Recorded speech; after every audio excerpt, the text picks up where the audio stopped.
Baik, selamat pagi untuk kita semua. Kami dari kelompok 4 akan mempresentasikan tugas presentasi kami dengan judul Peranan Mikrobiologi dalam Bidang Pertanian dan dalam Bidang Pangan. Nah, di sini saya sendiri Sinyo Julio Jeskia Loimatan, yang kedua adalah Santi Yulia Baun, yang ketiga adalah Shirley Invernia Seuk, dan yang keempat adalah Rosita Baukarai, dan yang kelima adalah Saverius Ehak. Kami dari jurusan Agroteknologi, Fakultas Pertanian, Universitas Nusa Cendana. Nah, yang pertama yang saya akan jelaskan di sini adalah peranan mikrobiologi dalam pertanian. Ya, kita bisa lihat dari gambar pertama ini. Kita tahu bahwa pertanian organik tidak terlepas dari peranan mikroorganisme seperti. Nah, di gambar kedua ini mikroorganisme dari kelompok bakteri, jamur, virus, dan nematoda. Nah, nanti akan dimanfaatkan sebagai pupuk hayati, pupuk dekoponser, biopestisida, dan penghasil PSTT. Nah, mikroorganisme yang telah dimanfaatkan adalah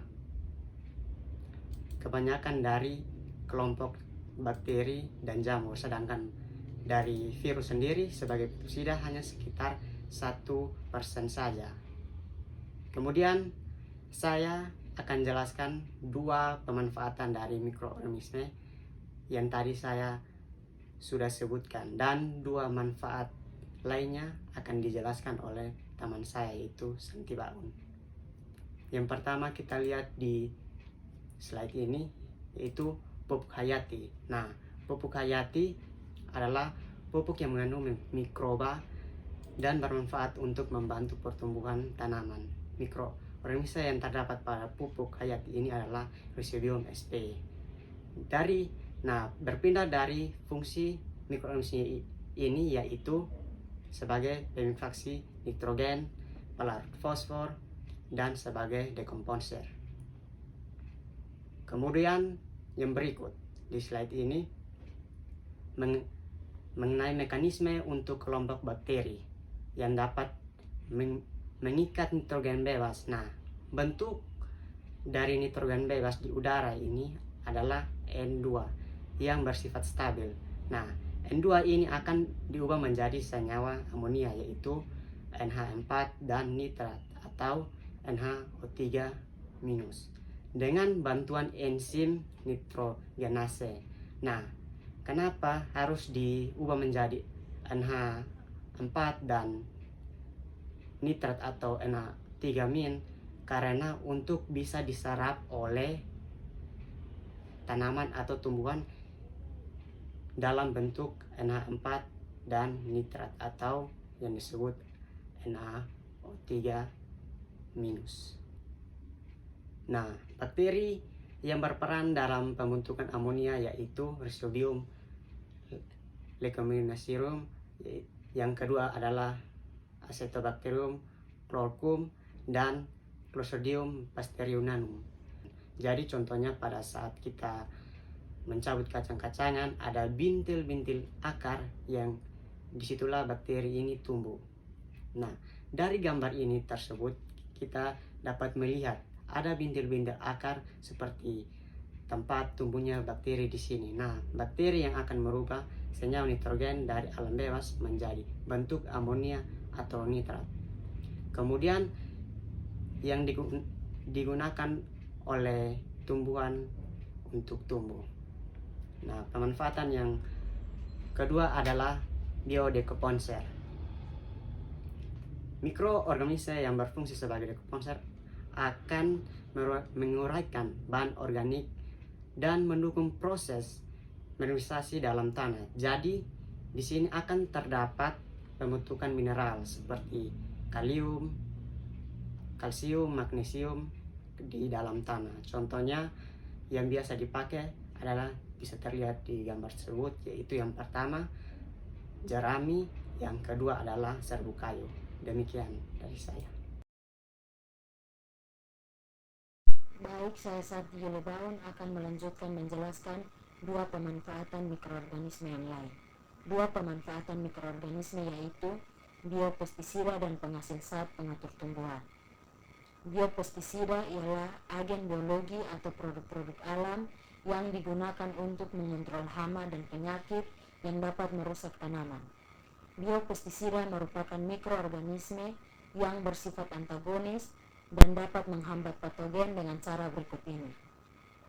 Yang pertama, sekresi antibiotik, racun atau biosurfaktan. Yang kedua, kompetisi dalam kolonisasi atau nutrisi. Yang ketiga, kompetisi dalam mendapatkan mineral. Yang keempat, menurunkan patogenesis OPT. Yang kelima, parasitisme dengan mensekresi enzim penghancur dinding seperti chitinases, N6-1,3-glukanase. Ini adalah contoh biopestisida yang sering dipasarkan dan contoh dari produk alam yang digunakan untuk biopestisida yaitu daun pepaya. Cara penggunaan daun pepaya yaitu semprotkan larutan hasil saringan ke tanaman dengan mencampurkan 10 ml ekstrak dengan 1 liter air. Kandungan yang ada di dalam daun pepaya yaitu daun pepaya mengandung bahan aktif flavonoid, terpenoid, dan alkaloid yang bersifat racun bagi serangga dan efektif untuk mengendalikan aphids dan hama ulat daun. Yang berikut adalah penghasil zat pengatur tumbuhan. Zat pengatur tumbuhan adalah zat yang dihasilkan secara buatan atau sintesis dengan campuran tangan manusia ataupun melalui rekayasa dan biasanya SPP berhubungan dengan kimia. Mikroorganisme penghasil SPP biasanya merupakan pupuk hayati sekaligus juga bisa sebagai biopestisida. Zat pengatur tumbuhan dapat dihasilkan melalui dua cara, yaitu yang pertama, interaksi langsung antara mikroba dan tanaman. Yang kedua, dengan cara tidak langsung melalui aktivitas pengendalian patogen. Ini adalah contoh zat pengatur tumbuhan. Zat pengatur tumbuhan atonik merupakan hormon eksogen yang berfungsi membantu tanaman untuk mempercepat proses fisiologi dan juga sebagai pelindung tanaman dari serangan penyakit.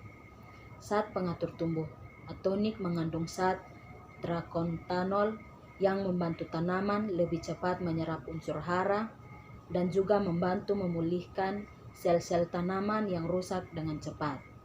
Selain itu, atonik juga memberikan perlindungan terhadap tanaman dari hama yang menyerang dan dapat pula meningkatkan kualitas tanaman. Baik, di sini saya atas nama Safrus Ehab akan membahas pokok bahasa yang kedua mengenai peranan mikrobiologi dalam bidang pangan. Yang pertama yaitu fermentasi. Fermentasi merupakan proses produksi energi dalam sel dengan menggunakan keadaan yang disebut dengan tanpa udara atau oksigen. Istilah ini sering disebut anaerobik. Nah, peranan dari mikroorganisme sangatlah penting di dalam proses fermentasi. Di sini saya akan contohkan yaitu kacang bisa diubah menjadi kecap atau tempe yang terlihat pada gambar ini. Untuk proses fermentasi sendiri, mikroorganisme menyebabkan perubahan senyawa-senyawa kompleks pada makanan menjadi senyawa yang sederhana dan mampu meningkatkan cita rasa dan aroma pada makanan atau minuman. Yang bisa dilihat pada gambar ini, perubahan ini disebabkan oleh mikroorganisme seperti neurospora dan enzim yang dikandungnya. Nah, ini untuk rekasi contoh dari fermentasi glukosa menjadi 2-etanol. Di sini akan dilibat ATP, kemudian dihasilkan 2 piruvat, ada plasma karbon dioksida, kemudian akan dihasilkan 2 Acticilde, kemudian yang terakhir akan menghasilkan alkohol. Inilah materi saya. Materi selanjutnya saya berikan kesempatan kepada teman Shirley Irfonia Seok.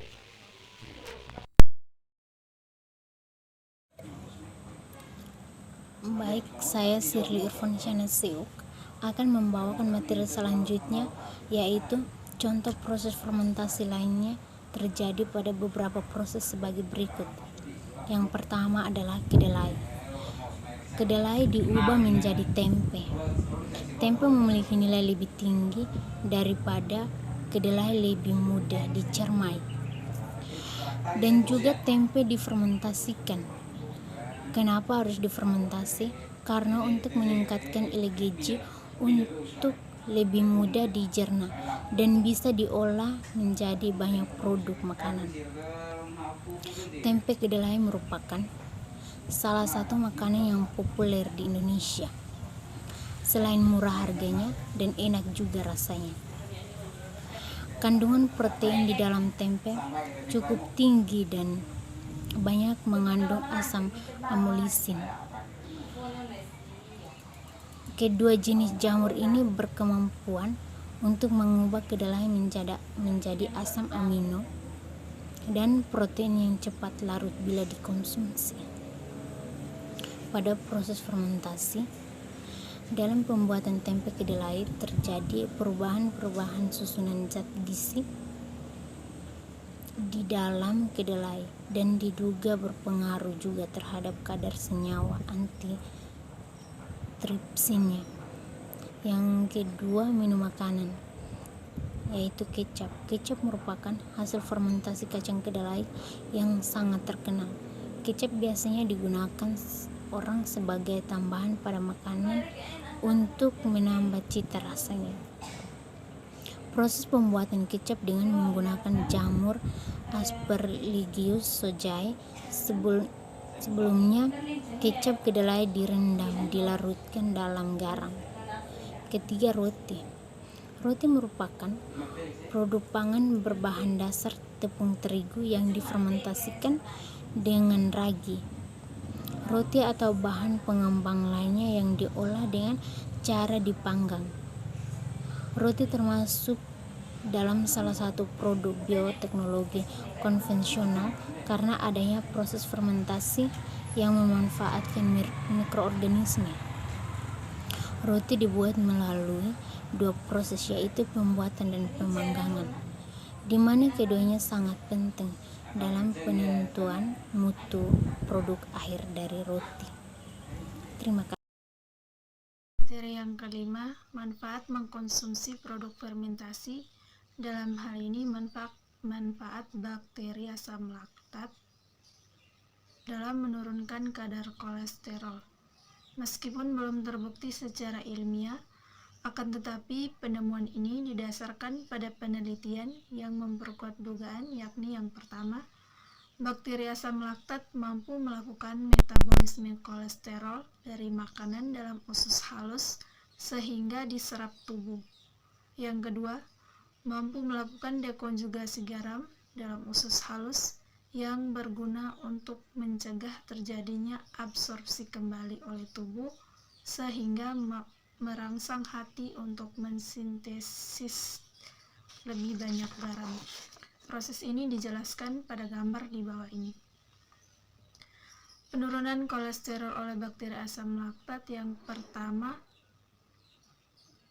pengikatan kolesterol oleh sel bakteri. Yang kedua, dekonjugasi garam empedu. Dalam hal ini asam taurokalat dikonversi menjadi asam kualat yang dibantu enzim BSH. Selanjutnya, asam kualat ini menurunkan kolesterol pada serum darah manusia. Penjelasan. Bakteri asam laktat atau BAL dapat hidup pada berbagai tempat dan kondisi tumbuh seperti pada tumbuhan, saluran pencernaan hewan, dan saluran pencernaan manusia. Kemampuan dari bakteri asam laktat dalam hal ini bakteri Lactobacillus plantarum menurunkan kolesterol hingga 25,41%. Penelitian lain juga membuktikan bahwa probiotik jenis Lactobacillus dapat menurunkan kolesterol ketika diujikan secara in vitro. Pengujian secara in vitro yaitu istilah yang dipakai di dalam biologi untuk menyebutkan kultur suatu sel, jaringan atau bagian organ tertentu dalam laboratorium. Kemampuan dalam mendekonjugasikan garam empedu berhubungan dengan aktivitas enzim BSH. Fungsi enzim ini bertanggung jawab dalam dekonjugasi garam empedu, di mana glisin atau taurin dipisahkan dari steroid sehingga menghasilkan garam empedu bebas atau terkonjugasi. Demikian hasil presentasi dari kelompok kami. Terima kasih.